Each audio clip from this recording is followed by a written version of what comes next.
మన మా టీవీలో టెలికాస్ట్ అవుతున్న బ్రహ్మముడి సీరియల్ ఈ రోజు ఎపిసోడ్ చూసిన తర్వాత క్లారిటీ అయితే వచ్చింది. స్టోరీ ఎక్కడికి వెళ్తుందో అనేది డైరెక్టర్ కైనా అర్థమవుతుందంటారా?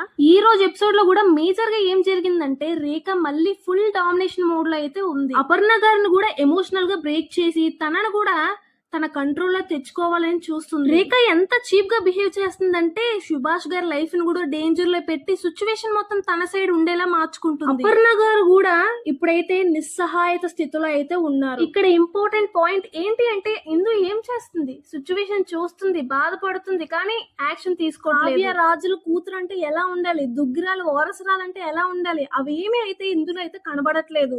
ఒక పని మనిషిలా రేఖ దగ్గర తలూపుతూ అయితే ఉంటుంది.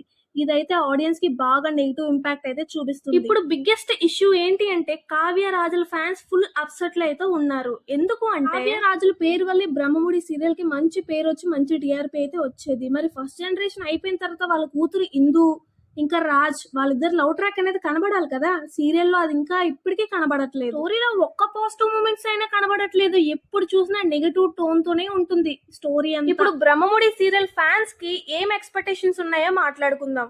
ఫస్ట్ వన్ ఏంటి అంటే ఇందు స్ట్రాంగ్ గా కావ్యలా ఫైట్ చేయాలని కోరుకుంటున్నారు. నెక్స్ట్ రాజుతో అయితే ఎమోషనల్ బాండింగ్ అనేది స్టార్ట్ అవ్వాలని కోరుకుంటున్నారు. కానీ ఇప్పుడు జరుగుతుంది ఏంటి అని అయితే ఫుల్ అప్సెట్ లో అయితే ఉన్నారు. ఇంకా ఒకటి క్లియర్ గా చెప్పాలి అంటే రేఖా క్యారెక్టర్ కి చాలా ఇంపార్టెన్స్ ఇచ్చి డామినేషన్ మూడ్ లో అయితే చూపిస్తున్నారు. ప్రతి ఎపిసోడ్ ప్రతి సీన్ లో సేమ్ యాటిట్యూడ్. సుభాష్ సిచ్యువేషన్ ని ఎమోషనల్ గా బ్లాక్ మెయిల్ చేసి ఓడుకుంటుంది. రేఖా గారిని అయితే రిపీట్ గా ఇన్సల్ట్ అయితే చేస్తుంది. నిజంగా చెప్పాలి అంటే ఆడియన్స్ కి ఇరిటేషన్ స్టార్ట్ అయిపోయింది. ఇంట్రెస్ట్ కూడా పూర్తిగా తగ్గిపోతుంది బ్రహ్మముడి సీరియల్ మీద. ప్రెజెంట్ సిచ్యువేషన్ బట్టి చూసుకుంటే ఇదే గానీ కంటిన్యూ చేస్తే టీఆర్పీ డౌన్ అవ్వడం కన్ఫర్మ్. ఆడియన్స్ కూడా బాగా ఇరిటేట్ అయ్యి సీరియల్ చూడడమే మానేస్తారు. కంటిన్యూగా నెగిటివ్ వే చూపిస్తే ఆడియన్స్ స్కిప్ చేస్తారు.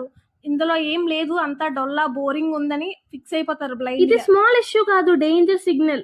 సో ఇప్పుడు మేకర్స్ ఏం చేయాలంటే ఇమీడియట్ గా మంచి యాక్షన్ అయితే తీసుకోవాలి. ఇందు రాజు లవ్ ట్రాక్ అయితే స్టార్ట్ చేయాలి, ప్రాపర్ సీన్స్ ఇవ్వాలి, ఎమోషనల్ గా కనెక్ట్ అయితే బిల్డ్ చేయాలి. ఇది గానీ లేట్ అయితే మాత్రం ఆడియన్స్ కి ఇంట్రెస్ట్ కంప్లీట్ గా పోతుంది. ఇందు క్యారెక్టర్ స్ట్రాంగ్ గా చూపించాలి, ఫియర్ అనేది రిమూవ్ చేయాలి, డెసిషన్ మేకింగ్ తీసుకునే క్యాపబిలిటీ అయితే బిల్డ్ చేయాలి. అప్పుడే ఆడియన్స్ కి మళ్ళీ కనెక్ట్ అవుతుంది. రేఖ ఓవర్ యాక్షన్ అయితే తగ్గించాలి, బ్యాలెన్స్డ్ గా అయితే చూపించాలి. అంతే, స్టోరీ మొత్తం తన మీద అయితే నడవ. ఫైనల్ గా ఒకటే చెప్పాలి, ఇందు ఇలానే వీక్ గా ఉంటే స్టోరీ ఎలా ముందుకు వెళ్తుంది? లవ్ ట్రాక్ లేకుండా ఆడియన్స్ ఎలా కనెక్ట్ అవుతారు? రేఖ డామినేషన్ ఇంకా ఎంత వరకు ఉంది అనేది పెద్ద క్వశ్చన్ ఆడియన్స్ కి.